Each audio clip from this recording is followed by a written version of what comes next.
উপস্থিত ছাত্রগুরু বৈষ্ণব, আজকে আলোচনা করব গয়াসুরের কাহিনী।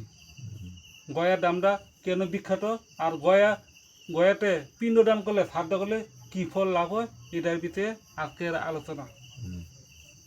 একটা দৈত্য ছিল, তার নাম ছিল ত্রিপুর। যখন এই দৈত্য ব্রহ্মার পরে অমরত্ব লাভ করে, যখন এই ত্রিপুর দৈত্য যখন তপস্যা করতে যায়, তখন তার পত্নীর 5 মাসের গর্ভবতী ছিল।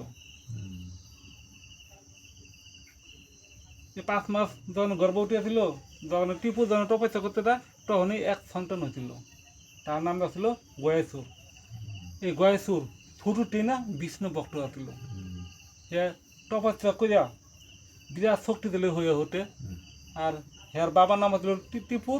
এই ছেলেরও অমরত্ব অমরত্ব লাভ করে। তখন একদিন মহাদেবে যুদ্ধ করিয়া এই ত্রিপুরে বিনাশ করিয়া দিল।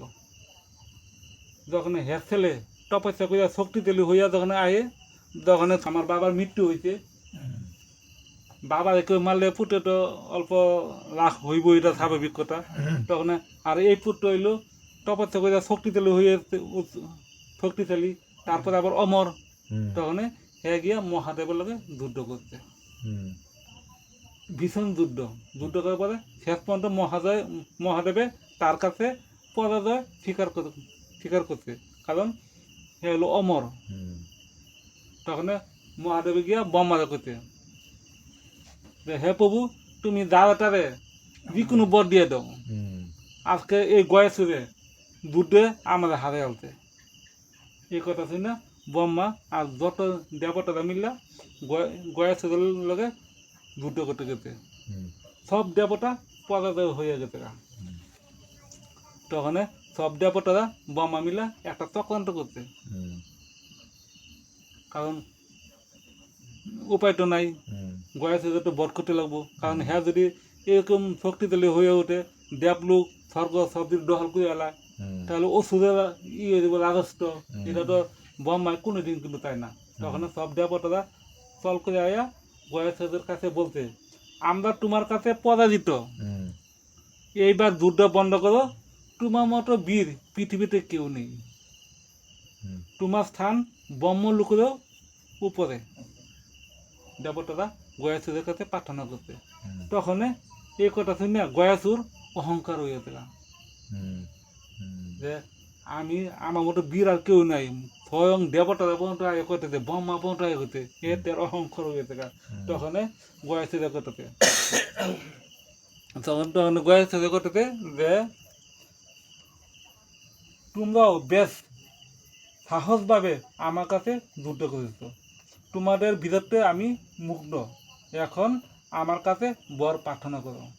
অহংকারে যে তোমরাও আমার কাছে যুদ্ধ করছো, আমার লোক যুদ্ধ করছো, তোমার যুদ্ধ দিকে আমিও খুশি হয়েছি, কারণ আমাকে বর প্রার্থনা করে।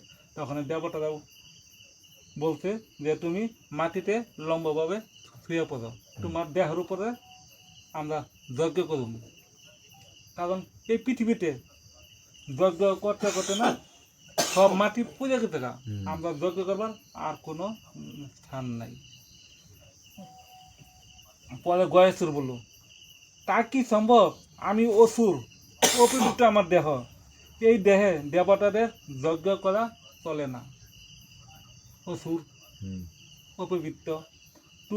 আসলে তোমরা আমার সাথে ছলনা করছো, তোমাদের কোনো দুষ্ট অভিসন্ধি রয়েছে, তোমরা কোনো ছলনা করে আমার কাছে একটু। পরে দেবতারা বলতে, তুমি অসুর হলো তো বিষ্ণু ভক্ত, অসুর হলো বিষ্ণু ভক্ত, কারণ বিষ্ণু ভক্ত তাই তোমার দেহ পবিত্র। গয়াসুর এই কথা শুনে বললো, ঠিক আছে, জগতের মঙ্গলের লেগে আমি আমার দেহ দান করব। তখন গয়াসুর বলতে, বিষ্ণুর একটা আমাদের বর দিতে লাগবো, তোমরা আমার দেহের উপর মনের সুখে যজ্ঞ করতে পারো, তবে সেই যজ্ঞকুণ্ডগুলি যেন একটা তীর্থক্ষেত্রে পরিণত হয়।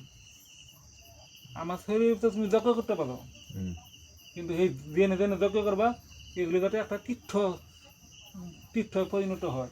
দ্বিতীয়তে ভগবান বিষ্ণুকে আমার মাথায় পা দিতে হবে, আমি তার চরণ চিরকাল বুকের মধ্যে ধরে রাখবো। আর সেখানে কেউ পিণ্ডদান করলে তার পূর্বপুরুষ অনাশয়ে পাপ মুক্ত হয়ে যেন স্বর্গ লাভ করতে পারে। গয়াসুরে 3টা তত্ত্ব বেঁধে দিতে।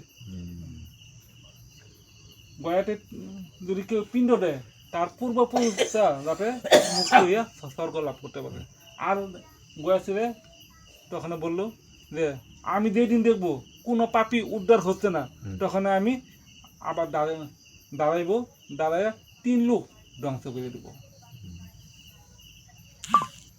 গয়াসুরে এই কথা শুনে বিষ্ণু আয়া তথাস্তু বলে করতে তোমার আশাই পূর্ণ হইব। তখন গয়াসুরে দেহটা মাটিতে লম্বা হইয়া মানে শুয়ে পড়তে, তার মাথা পড়লো এক জায়গায়, পা পড়লো বঙ্গোপসাগরে, আর হাত দুটি পড়লো কাশি আর প্রয়াগে। সে তারপর দুঃখ মার্গ অবলম্বন फोन पे पर 20 रुपए मिले। দেবগণ বলেন, হে দৈত্যরাজ, তোমার বিভূতি সম্বোধন করো। জনে হে লম্বা বায়ু শুয়ে পড়ছে, শুয়ে জনে হে দুঃখ বলে দেহ ত্যাগ করবো, তখন দেবতারা করতেছে তোমার দেহটা একটু ছোট বানাও, না হলে এই বক্তরা গয়াতে আয়া তীর্থ করতে করতে ঘুরতে সব তীর্থ ভ্রমণ করতে পারবো না, গতিকে তোমার দেহটা একটু ছোট করো।